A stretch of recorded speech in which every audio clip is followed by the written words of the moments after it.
He dumped a dog and her newborn puppies on the side of a quiet road and drove off without looking back. To him, it was nothing, just trash. But someone was watching. The road was silent except for the crunch of tires over gravel. The setting sun painted everything in dull amber, casting long shadows across the cracked asphalt. Vincent barely slowed as he pulled up, shoved the gear into park, and yanked open the trunk. Inside a cardboard box, a dog lay curled around a pile of tiny, trembling bodies. She looked up at him, tired, confused, and too weak to bark. With a grunt, he dragged the box onto the shoulder of the road. One of the puppies whimpered. He didn't flinch, kicked the box once with the side of his boot, as if to say, "Stay." Then he slammed the trunk and drove off, dust rising behind him like smoke from a crime scene. To him it was done. Out of sight, out of mind. What he didn't see, hidden a few hundred feet away beyond a fence of rusted wire, was a blinking red light, the lens of a motion camera mounted on the edge of a weathered old barn. It had recorded everything: the car, the plate, the dog's eyes. And the man who watched the footage later that night, he knew immediately that wasn't just a stray. Carl didn't usually walk the fence line at dusk, not since his knees started acting up. But something had spooked the horses earlier, and a rancher knows better than to ignore instinct. So he pulled on his boots, grabbed the flashlight, and headed out. The wind was picking up, carrying that dry, late summer smell of old hay and coming rain. Halfway down the gravel path, near the bend in the road that rarely saw traffic, he spotted it and a box, half collapsed and oddly placed. It wasn't trash day, and no one dumped things out here, not if they knew him. He approached slowly, the beam of his flashlight cutting through the growing dark. That's when he saw her, a thin, mud-streaked dog curled protectively around a nest of squirming puppies. Her ribs showed, her fur was matted with blood and afterbirth. But her eyes, oh, those eyes, they weren't wild like a stray's. They were calm, watchful, focused. Carl knelt down despite the protest in his joints.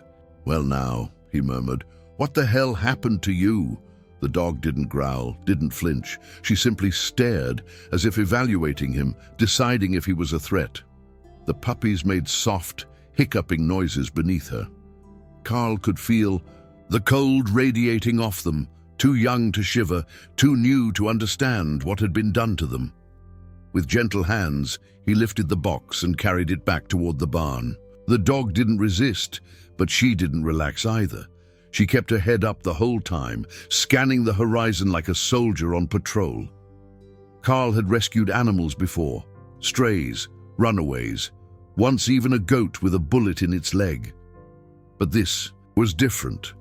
This dog wasn't lost. She'd been placed, left, abandoned, yes, but not by accident.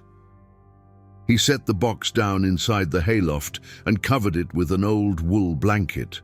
The puppies nestled in immediately. The dog didn't follow them under the blanket. She stayed just outside it, facing the barn door. That night, Carl couldn't sleep. Something about the dog's silence gnawed at him. He replayed her look over and over in his mind, not scared, not angry, just prepared. And in the dead of night, as the wind howled and the barn creaked, he heard something strange. A sharp bark, a low growl, and then nothing. When he reached the loft with the lantern in hand, the dog was still there, but the puppies were gone.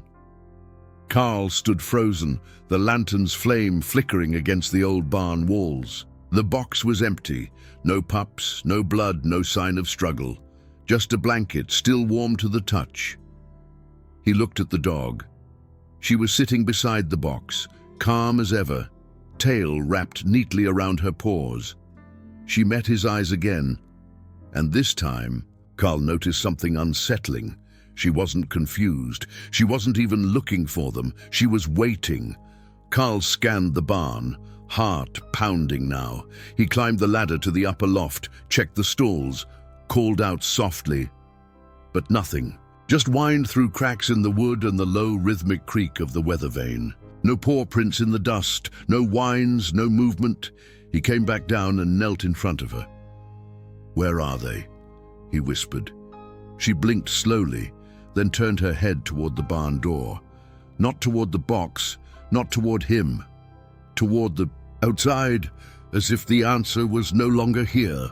Carl rubbed his temples. Maybe she'd hidden them somehow, dragged them off while he was asleep. But that made no sense. They were too small to move, barely hours old. And the way she sat, so composed, not frantic, not alert, it was almost like she'd completed something. Still, Carl wasn't about to write it off as some fluke. He took the flashlight again and checked the outside perimeter. Near the east fence, the grass was pressed down, as if someone had crouched there recently. A few boot prints in the dry earth, maybe. Or maybe he was seeing patterns where there were none. It had rained last week. Could have been from then. But one thing didn't fit. The latch on the side gate. The one he hadn't touched in months. Hung slightly open, not broken, not forced, just off. Carl closed it, turned the bolt tight, and walked back inside. The dog hadn't moved.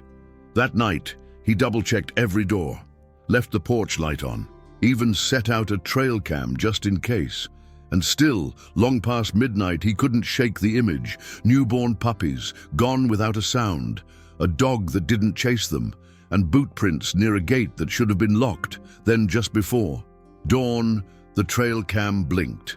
The sun broke over the fields in a wash of pale gold, but Carl was already outside. He hadn't slept, just sat by the window, boots on, shotgun by the door. Not for the dog, but for whatever had taken her pups. He retrieved the trail cam with trembling fingers. The screen was scratched, the buttons sticky with old sap, but it still worked. He fast-forwarded through hours of empty frames, nothing but swaying grass and shadows, until... there. 42 a.m. A silhouette near the barn's edge, slender, human, not bulky like Vincent had been in the video. This figure moved with intent, staying low, hugging the wall. Carl paused the video. The person was wearing dark clothes, a hood maybe, gloves. No face. But there, a glint of metal, something in their hand. A tool, a syringe. Carl stared at the screen long after the clip ended. He walked the property again, this time with fresh eyes. Near the eastern gate, the prints were clearer in the morning light, not boots like his, but a lighter tread. Athletic shoes, and not just one pair, two, maybe three. He squatted down and placed his palm beside the indentations, too small for Vincent, too organized for thieves. He went back inside and looked at the dog. She hadn't moved, still near the empty box, posture unchanged, as if she'd been placed there, stationed. "You knew they'd come, didn't you?" Carl muttered. He picked up the USB stick with the footage of Vincent abandoning her and stared at it. The local authorities. No, this wasn't a sheriff matter anymore. He needed someone who understood things off the books, someone who had once worn a badge, but had seen the shadows behind it. He grabbed his phone and dialed a number he hadn't used in over 10 years. "Jeanette," he said when the line picked up. "I've got something weird. I think it's military or worse." Silence. Then a sigh. "Start from the beginning." Carl did. Everything. The box, the dog, the vanishing pups. He didn't expect her to believe it all, but she did, too. Easily, in fact. When he finished, she didn't pause. "Send me the video, and don't touch anything else." As he hung up, he noticed the dog had finally moved, just slightly. She was staring at the USB drive in his hand. Jeanette lived 30 miles out in the hills, in a house guarded by rust and routine. Retired from the force 5 years ago, she rarely answered calls, and never from old colleagues. But this wasn't the kind of story you ignore. By the time Carl's truck pulled into her gravel drive, she was already on the porch, coffee in hand, hair pulled back tight like she still worked homicide. He handed her the USB and a printed still. From the camera, Vincent by the roadside, the box at his feet, the dog staring up at him. She studied it for less than 10 seconds before whispering, "Damn!" "What?" Carl asked. "You recognize him?" "No," she said, "but I recognize her." Jeanette motioned for him to follow her inside. Past the living room, into her small home office. She opened a locked cabinet and pulled out a folder labeled OSD K9 2012-2017. Inside were grainy training photos, dogs in body armor, handlers in desert fatigues. One image showed a shepherd mix in mid-jump, tackling a man twice her size. "She looks like one of ours," Jeanette said, laying the printed still beside the old photo. "Same frame, same coat pattern. It's hard to say with strays, but look at the ears. Cropped short. That's a military cut. Civilian shelters don't do that anymore." Carl frowned. "So, what? She escaped a base?" "Unlikely. She..." muttered. "These units were part of deep field projects, black budget. Some were embedded with agents, not soldiers. If one went off grid, well, protocol says it should have been decommissioned." Carl shook his head. "She wasn't decommissioned. She was left to die." Jeanette closed the file and turned to him. "What was she guarding?" Carl hesitated. "Just pups, 4 of them, gone now." Jeanette's brow furrowed. "Dogs like her don't reproduce. They're sterilized at intake." That line hit Carl like a cold wind. He looked back toward the truck, toward the barn. "Then what the hell were those pups?" Jeanette stood. "Not pups, covers." Carl didn't speak. She continued, her voice low. "If someone went through the trouble of creating a family unit for that dog, it means she was planted, not abandoned, which also means someone else knew where she was supposed to be and came to retrieve whatever she had." Carl glanced at the still again, that look in her eyes, not fear, not confusion, mission. Back in the barn that evening, Carl sat beside her. For the first time, she rested her head on his knee, and for the first time since they met, she slept. Vincent's split-level ranch house sat on a cul-de-sac, in the kind of neighborhood where sprinklers ran on timers and neighbors nodded but didn't ask questions. Just the way he liked it, or used to. 3 days had passed since he dumped the dog and her pups. He hadn't thought twice about it. Wasn't his problem anymore. But now, something was off. First, it was the motion lights. They clicked on by themselves. The first night, nothing strange, except it happened again the next, and then the third, always between 2 and 3 a.m., always on the same side of the house. He checked the footage from his outdoor camera, but the files from those hours were gone, not corrupted, deleted. Then it was the mail, an envelope with no return address, slipped inside his box, unmarked except for a short note typed in all caps. "We saw." Vincent had worked odd jobs over the years. Repo, unlicensed security, some shady side gigs that didn't require questions. He knew when something was small-time revenge, and this wasn't it. There was no anger in that note, no threats, just certainty. Then came the cars, dark SUVs parked a few houses down. Never the same ones, never there longer than 15 minutes, always with windows tinted too black for state limits. One morning, he saw 2 men in black polos and sunglasses walking past his driveway. No clipboard, no badges. They didn't knock. They didn't need to. Vincent wasn't stupid. He changed the locks, installed new cameras, started carrying again even inside the house, but deep down he knew it wouldn't matter. Whoever was watching him didn't care about doors. On the 5th night, the power cut out for 7 minutes. Exactly. His generator didn't kick on. His phone, fully charged, went black. No alarms. No buzz. Nothing. When the lights came back, one of the patio chairs had been moved, just slightly, angled toward the house. Vincent sat in the dark after that, gun in hand, breathing shallow. No dog ever made him feel this way. No mess up.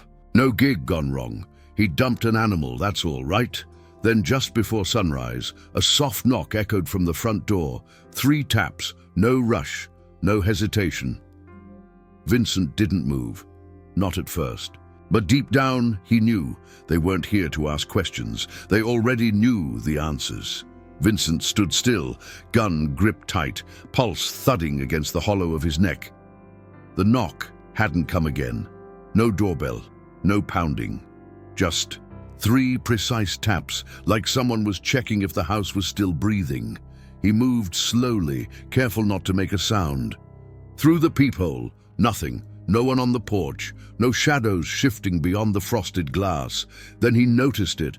The security camera's red light wasn't on. He turned away, chest tightening. The hallway felt too long, too quiet. Half of him wanted to call someone, anyone, but he knew better. This wasn't for the cops. This wasn't even for people like him. It was for something bigger. Another knock, louder this time. Still 3 taps.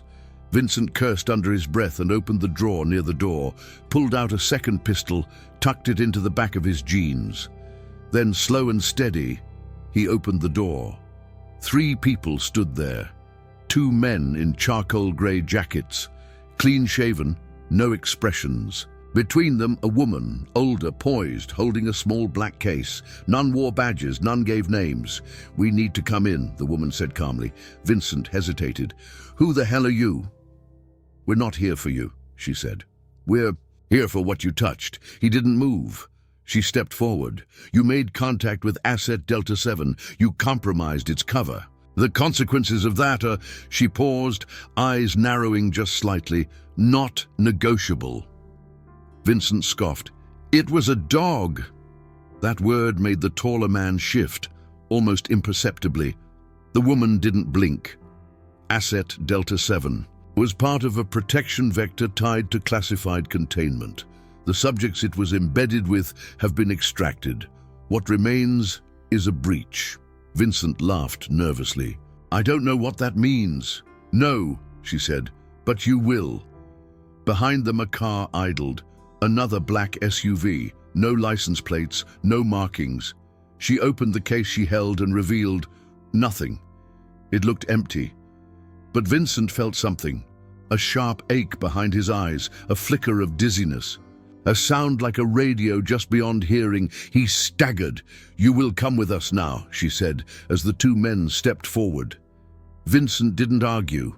Not because he believed them, because something in him, something primal, older than reason, was screaming that this wasn't about him anymore. This was about the thing inside that box he left on the side of the road, and he had never been meant to survive it. They didn't return to the stage. The seals stood off to the side now, a silent wall of history, while the crowd slowly found their breath again. Some guests looked at their phones, half thinking they should be filming, but no one dared lift a camera. This wasn't a spectacle, it was a reckoning. Angela, standing frozen near the podium, whispered to no one in particular, "Who is he?" A woman in the front row answered without turning around, "Someone we should have thanked before. Today." Out by the entrance, Ethan stood just feet from his father. "I didn't know," he said. His father's voice was low. "You weren't supposed to." That struck deeper than Ethan expected. "Why?" The man exhaled through his nose. Not quite. A sigh, not quite regret. "Some things, they don't come with applause, they just come with weight." Ethan looked at the truck. "They called you an intruder." "I've been called worse." The door to the truck was still open. Inside, on the passenger seat, was the medal, the one he had held after being escorted out. Ethan reached for it. "What is this?" he asked. His father hesitated, then said quietly, "Operation Wild River. Classified. 11 in, 6 out. I carried 2 of them." Ethan blinked. "That's why your knee..." Yeah, it came back in flashes now.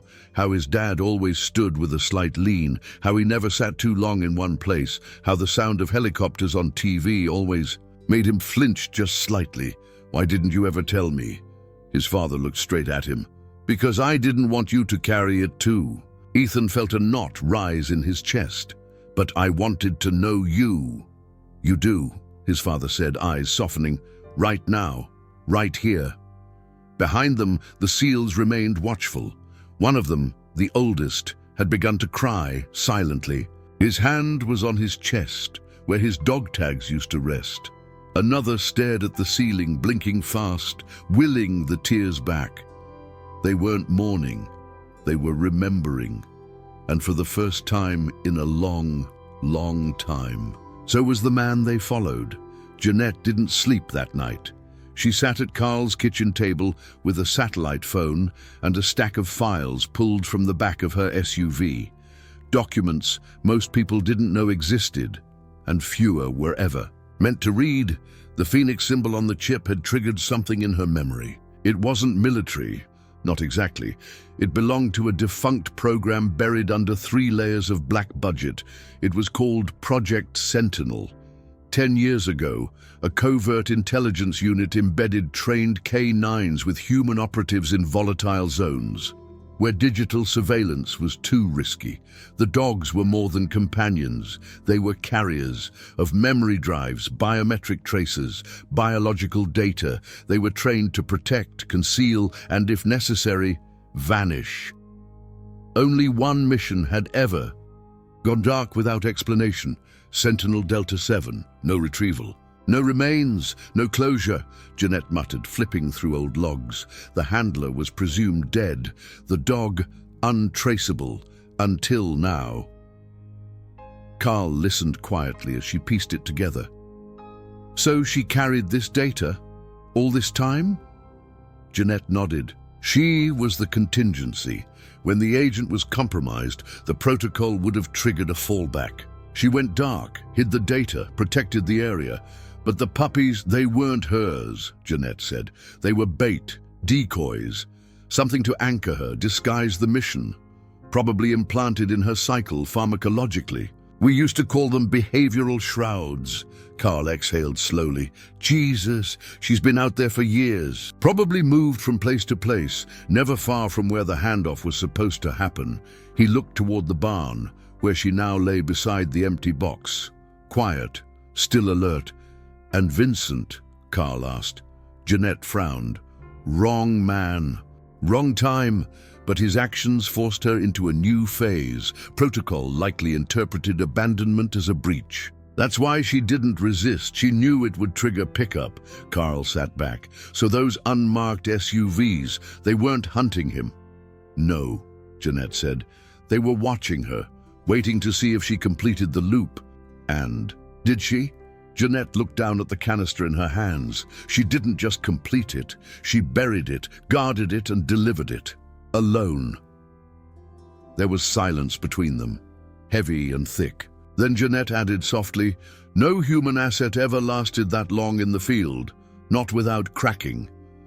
The sky over Carl's land was iron gray when the final vehicle arrived. No sirens, no radio chatter. Just a single black SUV rolling up the gravel path as if it had been here before. 2 men stepped out, neither familiar, both precise. They didn't approach with urgency. They weren't here for trouble. Carl met them halfway down the driveway. One of them nodded respectfully. "You're Carl Hawthorne?" "I am." "We're here for Asset Delta 7. Behind him, the barn door creaked open. The dog emerged slowly, gaze focused, steps calm. She didn't look at the men. She looked at Carl. "She's not just a dog," he said softly. "No," the man agreed. "She never was. They didn't use a leash. They didn't raise their voices." The dog walked to them willingly, stopping just long enough to press her head against Carl's leg. A goodbye. Then she stepped into the back of the SUV. One of the men turned back to Carl, handed him a sealed envelope and a small rectangular metal object. "Military issue, but blank. You never saw her," he said. "You didn't help her, you didn't keep her safe, and you definitely didn't find what was buried here." Carl took the items, silent. "What if I tell someone?" he asked. Not because he meant to, but because he had to ask. The man gave a faint smile. Then you'll be the man who claimed a war hero was hiding under his barn. Good luck with that. The SUV pulled away, tires crackling over the gravel until it disappeared beyond the tree line. Jeanette stood beside him now, arms crossed, eyes narrowed. They'll never admit she existed, she muttered. She'll vanish back into the system like she was never here, Carl nodded. But we'll know. They stood in silence, watching the road, the fields, the barn that now felt emptier than it should have. And though she was gone, Carl swore, and in the stillness, in the dust, he could still feel her presence. Quiet, watchful, mission complete. If this story moved you, we'd love to hear from you. Where are you watching from? And what moment in this story stayed with you the most? Subscribe for more powerful stories, and don't forget to leave your thoughts below. Your voice matters here.